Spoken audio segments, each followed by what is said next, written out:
Hello student, स्वागत है आप सभी का मेरे इस चैनल इजी लर्निंग विद अमन में। और आज के इस वीडियो में हम आयताकार विधि द्वारा पैराबोला की रचना देखने वाले हैं।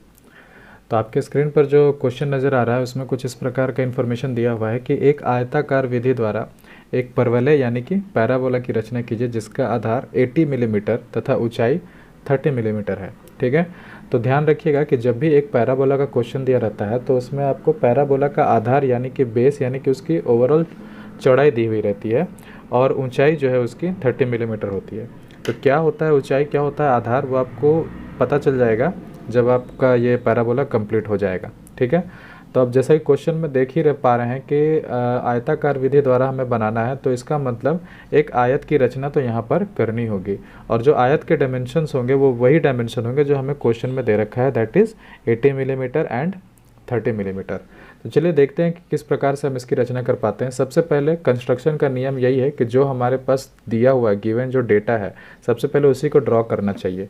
तो हम क्या करेंगे, सबसे पहले एक आयत बनाएंगे जिसकी 80 मिलीमीटर चौड़ाई होगी और ऊंचाई हम रख लेंगे कितना, 30 मिलीमीटर। ठीक है, तो 80 मिलीमीटर का एक लाइन हम खींच लेते हैं यहाँ से यहाँ तक और फिर बिल्कुल 90 डिग्री का ध्यान रखते हुए हम यहाँ से 30 मिलीमीटर ऊंचा एक लाइन खींच लेते हैं। ज़रूरी नहीं है क्वेश्चन में 30 मिलीमीटर रही रहे, हो सकता है ये वाली ऊंचाई भी ज़्यादा दे रखी हो, इससे कोई मतलब नहीं है। जैसा डायमेंशन जैसा क्वेश्चन में दिया रहेगा उसी हिसाब से आपको अपना ड्राइंग शुरू करना है। ठीक है, फिर दूसरी तरफ भी हम क्या करेंगे, 30 मिलीमीटर ऊंची एक रेखा खींच लेंगे। तो ये लाइन बन जाने के बाद फाइनली हम इनको मिला देंगे तो हमारा एक रेक्टेंगल कंप्लीट हो जाएगा। ठीक है, ये हो गया हमारा रेक्टेंगल कंप्लीट। अब कुछ नहीं करना, आपको इस रेक्टेंगल के बीचों बीच का हिस्सा प्राप्त करना है। ठीक है, इस रेक्टेंगल के बीचों बीच क्या आएगा वो प्राप्त करना है। तो रेक्टेंगल का जो हमारी चौड़ाई है वो कितना है, 80 मिलीमीटर है, तो 40 पे हमारा मध्य बिंदु आएगा। ठीक है, तो ये रहा 40 और ये रहा हमारा 40। कहने का मतलब है कि इस रेक्टेंगल को आपको दो हिस्सों में डिवाइड कर देना है। तो डिवाइड करने के बाद आपको दो अलग अलग रेक्टेंगल दिखाई देंगे जो जुड़े होंगे एक रेखा से। ठीक है, तो इस तरह से हमें इसका डिवीज़न कर देना है। इसका नाम देते हैं ABCD एंड EF, यहाँ पे कर देते हैं। ठीक है, ये हो गया। अब आपको क्या करना है, जैसा हमने इलिप्स में देखा था कि हमने रेक्टेंगल के हिस्सों को 5-5 भाग में या 6-6 भाग में डिवाइड किया था, उसी तरह हम यहाँ पे भी करेंगे। हम अपने इस रेक्टेंगल को विभिन्न हिस्सों में डिवाइड करेंगे। आपको याद होगा तो हमने इस वाले हिस्से में जितना डिवीज़न किया था उधर भी इतना ही किया था। ठीक है, मतलब कि अगर इधर 5 तो इधर भी 5, सेम चीज़ हम यहाँ पे भी फॉलो करेंगे। अगर इसको 5 में डिवाइड करोगे तो इसको भी 5 में करना होगा, अगर इसको 6 में करेंगे तो इसको भी 6 में डिवाइड करना होगा। तो आपको डिसाइड कर लेना है अपनी सुविधा के हिसाब से कि आपको कौन सा पार्ट को कितने हिस्से में डिवाइड करना है। ठीक है, तो यहाँ से आप देखेंगे, अगर आप डायमेंशन को मेज़र करेंगे तो B से C हमारा 80 मिलीमीटर था, तो B से F हमारा 40 मिलीमीटर हो जाएगा। तो इसको 5 बराबर भागों में डिवाइड करना काफ़ी आसान हो जाता है, क्योंकि अगर हम 40 को 5 से डिवाइड करेंगे तो एक हिस्से में 8 मिलीमीटर आएगा। ठीक है, 8 मिलीमीटर। इसी प्रकार से A से B हमारा कितना है, A से B हमारा 30 है क्वेश्चन के अकॉर्डिंग, तो अगर हम इसको 5 से डिवाइड करेंगे तो एक हिस्से में हमारा 6 मिलीमीटर आ जाएगा। यानी कि यहाँ 5-5 भाग होगा 8-8 मिलीमीटर का और यहाँ 5 भाग होंगे 6-6 मिलीमीटर के। तो इसी तरह से हमें इस इधर भी 5, इधर भी 5 और इधर भी 5 और इधर भी 5 कर देने हैं। तो फटाफट इस काम को मैं कर देता हूँ।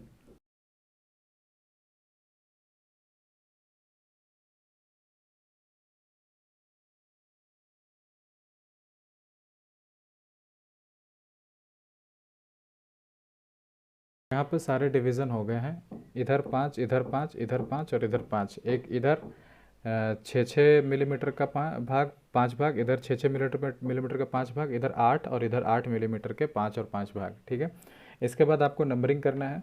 तो नंबरिंग में आपको याद होगा जब हम इलिप्स बना रहे थे तो इधर 1 2 3 4 किए थे और इधर भी 1 2 3 4 किए थे। ऐसा यहाँ पे नहीं करना, यहाँ पे उल्टा थोड़ा सा काम करना है। अगर आप यहाँ से 1 2 3 4 करते हैं तो आपको यहीं से कंटिन्यू करते हुए 1 डैश 2 डैश 3 डैश और 4 डैश करना है। क्लियर है? इसी तरह से आप इधर से भी अगर 1 2 3 4 करते हैं तो यहीं से कंटिन्यू करते हुए 1 डैश 2 डैश 3 डैश 4 डैश करना है। ये थोड़ा सा एक डिफरेंस हो जाता है नंबरिंग को करने में। ठीक है, तो चलिए अब आगे बढ़ते हैं। अब आपको करना क्या है, आपको जितने भी पॉइंट्स यहाँ पे दिख रहे हैं सबको आपको वर्टिकली मिलाते चले जाना है। तो इसको मिला देते हैं इससे, और याद रहे जब भी आप इसको मिलाएंगे तो परपेंडिकुलर का हमेशा अच्छे से ध्यान देना है, क्योंकि ये जो लाइन बनेगी वो बिल्कुल इस लाइन के परपेंडिकुलर होनी चाहिए और इस लाइन के पैरेलल होनी चाहिए। तो इसके लिए आप स्केल पर रखें, अगर स्केल का यूज़ कीजिए अगर आपको अपने एक्यूरेसी पे भरोसा है तो, और नहीं तो आप सेट स्क्वायर का यूज़ कर सकते हैं इसको पैरेलल बनाने में।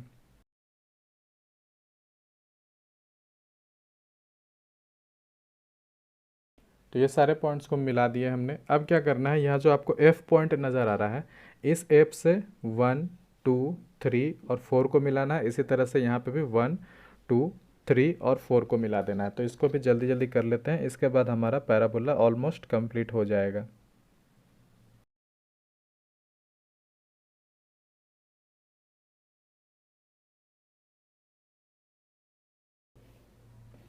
तो इस तरह से हमने सारे लाइंस को मिला दिया।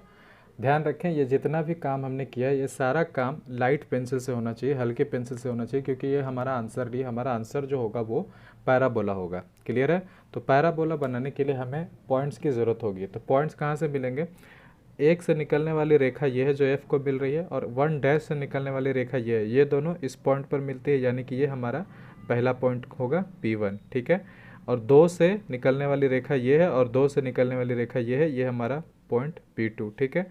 3 और 3 ये दोनों रेखा कहाँ मिल रही है? यहाँ पे। तो सिमिलर टाइप के नंबर्स को आपको मिलाते चले जाना है, आपको आपके पॉइंट्स मिलते चले जाएंगे।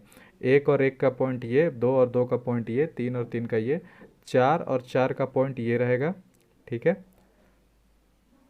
इसके बाद इधर आ जाएंगे तो यहाँ से फिर अगला पॉइंट F रहेगा, फिर उसके बाद 4 और 4 का पॉइंट ये, 3 डैश और 3 का पॉइंट ये, 2 डैश और 2 का पॉइंट ये, 1 डैश और 1 का पॉइंट ये, और फाइनली D हमारा लास्ट पॉइंट होगा।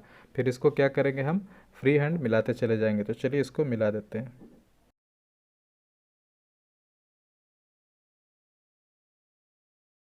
तो इस तरह से आपका ये जो है, भले ही यहाँ पे सही से नहीं मिला हो, आप फ्रेंच कर्व का यूज़ कर सकते हैं या फिर फ्री हैंड भी कर सकते हैं, कोई खासा मुश्किल काम नहीं है। कभी कभी गड़बड़ हो जाती है यहाँ पे, ये इस तरह से मिलेगी। ठीक है? तो ये जो लाइन आप मिलाए हैं यही आपका पैराबोला है।